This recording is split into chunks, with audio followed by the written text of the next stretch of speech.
Bonjour à tout le monde. Et d'abord, j'aimerais expliquer que cette image que vous allez voir sur cette vidéo, ce n'est pas une moquerie ou de ridiculiser les témoins de Jéhovah.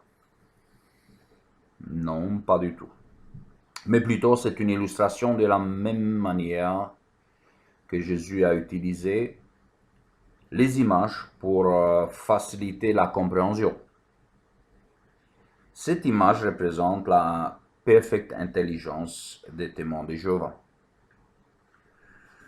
Et de cette organisation de manipulateurs mentaux, voyons donc ces gouverneurs schizophrènes et misérables qui se sont autoproclamés illégalement comme gouverneurs. Ils interdisent aux membres de leur organisation d'aller sur Google, YouTube, Facebook, etc., etc. Mais eux, en contrepartie, eux, ils créent nouvellement, leurs vidéos apparaissent, leurs assemblées apparaissent sur YouTube, comme aussi sur Google, font des pages web, défendent les témoins de Jéhovah, etc., etc.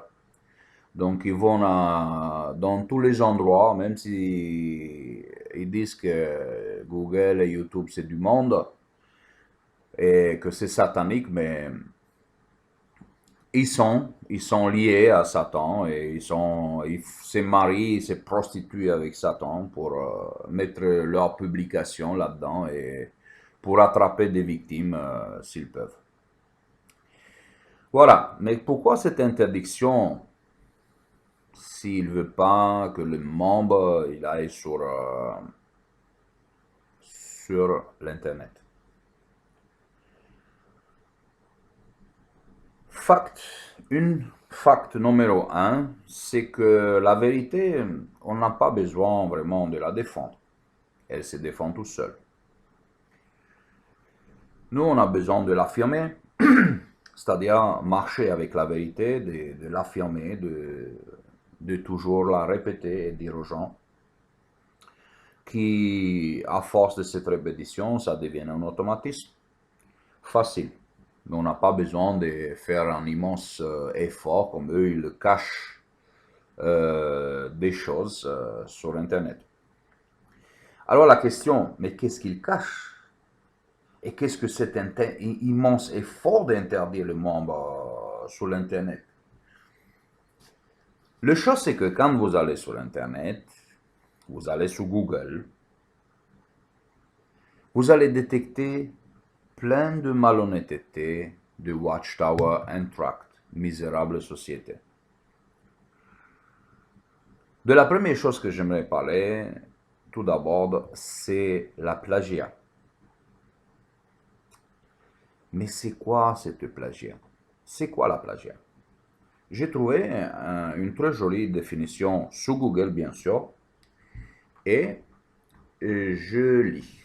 Qu'est-ce que c'est la plagiat? Fort aux questions. Quelle est la définition de la plagiat?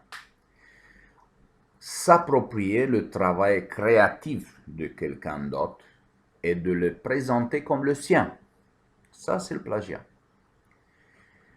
Ça, c'est le governing body. Ça, c'est le Watchtower and Tract Society. C'est aussi Watchtower and Tract Society quand il s'accapare des textes, des images, des données, etc., provenant des sources externes et les intègre à son propre travail sans en mentionner la provenance. Ou aussi résumer l'idée originale d'un auteur en exprimant dans ses propres mots, mais en omettant de mentionner la source. Et j'aimerais rajouter, parce que ce n'est pas marqué sur la définition, ça c'est le mien, parce qu'on a vu sur le dernier Awake en 2016 ou 2015, je ne sais plus, en janvier, un professeur indien, qu'en fait, il était cité, mais mal cité. Donc, il était cité dans leurs bénéfices, donc pour confirmer leur doctrine. Donc, le plagiat est non seulement un acte malhonnête, mais aussi une infraction qui peut entraîner des sanctions. Maintenant, je vous donne un petit exercice. Comment on peut détecter les plagiats? Alors, il y a deux méthodes. Soit par le bon sens, qui permet d'interroger l'individu ou l'organisation de manière plus approfondie. Une méthode que vous pouvez ou vous pourriez jamais le faire parce que l'organisation il va jamais vous répondre des questions, il va se cacher derrière. Si vous écrivez des courriers à l'organisation, ils vont jamais vous répondre. Et comme dans le cas que je citais plus haut, l'Indien, le professeur indien, il a écrit un courrier à l'organisation, tout d'abord de s'excuser et de modifier le texte qui était écrit sur lui. Ben, l'organisation, il a modifié, mais il n'a jamais écrit d'excuses ou quoi que ce soit. Tout simplement, il a modifié, mais sans aucune réaction particulière, comme si ça aurait été rien passé. Donc, le bon sens, ça ne marche pas avec cette organisation. Mais la deuxième méthode de détection des plagiats, c'est les méthodes informatiques. Qui mettent en évidence la méthode de copie-coller qui se développe très rapidement depuis des années. Alors, c'est quoi la méthode informatique? Alors, plein de logiciels très chers qui existent, des logiciels de détection bien sûr qui existent, qui permettent en particulier de détecter les plagiats. Mais le système le plus efficace, c'est Google. Et moi, je vous dis sincèrement que même si on dit 80%, le statistique c'est très bas, car moi je vous assure que 99% tout le monde utilise Google. C'est un joli et magnifique jouet là, le Google, qui peut même détecter des pages web, diaporamas, fichiers PDF trouvés, tout. Ce que je vous conseille de le faire, moi aussi j'ai trouvé ça. Il suffit de taper, vous copiez une partie de ce que vous recherchez ou vous copiez des mots, des phrases par phrase et vous allez voir que vous les sélectionnez sur votre library et vous allez sur Google, vous allez trouver plein exactement les choses, vous allez trouver même des livres beaucoup de livres sont utilisés, qui étaient volés dans les années 1800, 1900 sont pleins, jusqu'à les années 60, 70, 80. Après, il existe même des nouveaux, mais 90% sont entre 1800 jusqu'en 1990. Là, les nouveaux sont... puisqu'il n'y a plus rien qui est nouveau, donc il n'y a rien de nouveau depuis des années. Donc, voilà. Et ça, vous pouvez le faire simplement, sans effort. Sur un clic, vous avez tout trouvé. Maintenant, qu'est-ce que nous révèle la plagiat de cette organisation? En première, révèle que l'intelligence de ces gouverneurs autoproclamés, c'est une intelligence humaine. C'est-à-dire, ils prennent l'intelligence humaine. Mais l'intelligence des gouverneurs, c'est une intelligence imbécilique, car eux-mêmes ne sont pas capables d'écrire quoi que ce soit. Quand je dis imbécilique, ce n'est pas d'une façon de dire, de me moquer, pareil. C'est la subjective. Donc, le parti qui m'intéresse, c'est que la réaction imbécilique. Non pas maintenant de dire c'est des imbéciles. Moi, je n'utilise pas des mots comme ça. Je ne suis pas la personne qui dit bah, t'es un imbécile, machin comme ça. Non, c'est pas de ce point-là.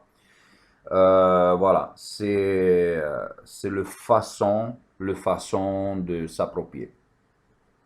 Approach, on dit en anglais. C'est de s'approprier des choses. La deuxièmement révèle qu'ils ne sont pas inspirés de Dieu, mais plutôt leur théâtre d'inspiration, c'est le monde. Troisième, révèle qu'eux-mêmes ne viennent pas de Dieu. Donc, pas des membres ouans, comme ils se disent. Ils sont malhonnêtes, manipulateurs, menteurs et sans affection naturelle. Car au moins, ils pouvaient s'excuser vis-à-vis de leurs fausses déclarations vis-à-vis de scientifiques, des écrivains, etc. Le quatrième révèle que l'organisation est tout simplement une société qui, leur objectif, c'est l'intérêt. Donc eux, c'est une organisation de distribution, des publicités qui donnent et donnent et donnent et donnent, et tout est distribué, des tonnes, tonnes de choses, tonnes de livres, et des bouquins et des tracts. N'en parlons pas qu'ils n'acceptent pas les papiers recyclés, eux, ils achètent que des choses neuves, que des papiers neufs, c'est-à-dire des nouveaux arbres abattus, etc., etc. Donc leur publication, c'est très malsain et ils achètent tous ces papiers neufs. Donc les producteurs, ils vont et ils abattent plus des arbres et tout, etc. pour bien sûr pour l'argent que le Watchtower il paye. Si maintenant il aurait été un peu plus honnête, cette organisation, il aurait dit, écoutez, on achète des papiers recyclés, donc eux, ils n'auraient pas accéléré l'abattage de l'arbre. Voilà, tout simplement. Le cinquième révélation, qu'ils mettent leur espoir dans, dans des biens matériaux et ils profitent comme des rois de cette courte période de leur vie d'existence physique. Donc voilà, comme on a constaté, c'est que, et comme on a vu, Google, c'est un détecteur en quelque sorte des mensonges. Et là encore, en plus de cette plagiat, on détecte la prostitution de cette organisation dans tous les secteurs. Mais qu'est-ce qu'ils sont ces secteurs? Ben, cette organisation, ils n'ont pas froid aux yeux d'investir dans la pornographie, par exemple, comme le Cinemax, ou dans l'armement, fabrication des moteurs pour des avions, ou dans les cigarettes, Philip Morris, etc. Il y a plein, il y a des organismes génétiquement modifiés, donc c'est le big révélation des États-Unis. Alors, toutes les grandes sociétés, ils mettent dans cet organisme, dans les actions, ils investissent dans l'organisme génétiquement modifié, donc Blackjack. Hein. Maintenant, les choses que je voulais dire, une chose qui m'a beaucoup choqué, c'était la prostitution avec les Nations Unies. Donc, quand vous allez sur Google, ben, vous allez découvrir ça. Maintenant, je n'ai pas le temps de parler de cette prostitution, mais vous allez découvrir qu'ils étaient avec eux pendant 10 ans, et voilà, donc ils disent que non, c'est pas vrai, machin, mais l'organisation, les Nations Unies vous donnent des explications, et même ils envoient plein de courriers, donc tout ça, ça se trouve sur Internet. Et finalement, quand vous verrez toutes ces prostitutions, ben, qu'est-ce qui va vous sauter aux yeux? Que cette prostituée qui se trouve sous la bête, c'est pas plus d'autres organisations que le Watchtower Tract Society. Donc, pour ça, c'est le grand effort de l'organisation pour cacher leurs vices, cacher leur malhonnêteté, cacher leurs mensonges, cacher l'investissement, cacher que sont un organisme, que c'est une société d'investissement, une société de distribution, une société de publicité, et non pas une organisation qui aime Jéhovah.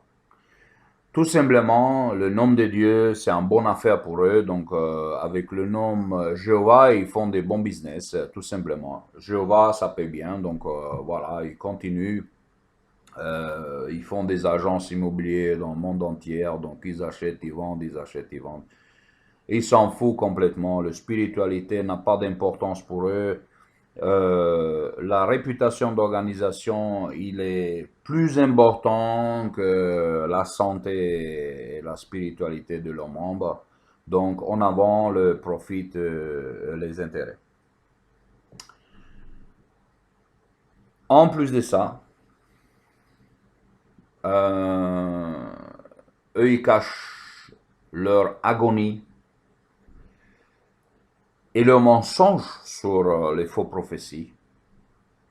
Et ce qu'on voit là-bas, c'est qu'on voit que Dieu n'a jamais accompli la prophétie de cette organisation. Et donc, comme dans la Deutéronome, on va parler plus tard encore, ils sont des faux prophètes. Donc, eux, ils parlent de, oui, 1975, 1914, 25, ils parlent des trois grandes. Mais si on va voir tous leurs mensonges, il y a 32 prophéties de fin du monde. Alors, 32 fois, ils ont prophétisé la fin du monde. Donc, 32 fois, Dieu a montré que ce sont des faux prophètes. 32 fois. Et aujourd'hui encore, ils continuent leurs mensonges, leur manipulation mentale. Ils sont en train de mentir et mentir sur mensonge. Parce qu'en plus, ils disent oui, 75, on voit qu'ils incitaient l'organisation de vendre leurs biens. Et dans les assemblées, il dit que ils peuvent pas, c'est chaque membre à eux de voir qu'ils se mettent leur foi dans des choses qui sont pas exactes, mais eux ils mettent le foi en Dieu qu'il faut jamais dire en avance. Mais en fait, ils se contredisent eux-mêmes. Et le mauvaise chose, c'est que eux ils discrédibilisent les membres d'avant. Voilà. J'aimerais vous dire que cette vidéo, ce n'est que simplement une infime partie de leurs mensonges et c'est à vous-même de juger pour vous-même et de vérifier. Voilà, je vous remercie de tout mon cœur de d'avoir consulté cette vidéo et que Jéhovah Dieu vous bénisse tous. Merci.